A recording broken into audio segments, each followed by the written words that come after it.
PTI intra party election के खिलाफ दरखास्तों पर इलेक्शन कमीशन में समाअत जारी है।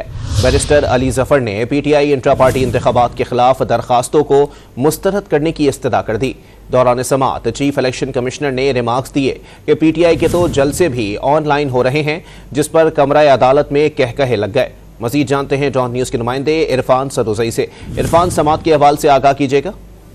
जी, पाकिस्तान तहरीक इंसाफ के वकील अली जफर ने आज भी पीटीआई इंट्रा पार्टी इंतखाबात को कलअदम करार दिए जाने के हवाले से दलाइल दिए। उन्होंने कहा कि हमने जो पार्टी इंतखाबात हैं वो बिल्कुल पार्टी आइन के मुताबिक कराए हैं और मेंबर इलेक्शन कमीशन ने कहा कि आप लोगों ने पहले ही तय कर लिया था कि इंतखाबात बिला मुकाबला होंगे, जिस पे बैरिस्टर अली जफर ने कहा कि ऐसा नहीं है। मुख्तलिफ अखबारात में भी इससे कबल जो है वो खबरें शाया हुई हैं और उन्होंने इस हवाले से प्रेस कॉन्फ्रेंसेस भी की हैं। तो अली जफर ने मुख्तलिफ अखबारात का रिकॉर्ड भी पेश किया है और उन्होंने कहा है कि जो इंतखाबात के शेड्यूल का ऐलान था वो तमाम पार्टी दफातर के बाहर चिस्पा कर दिया है।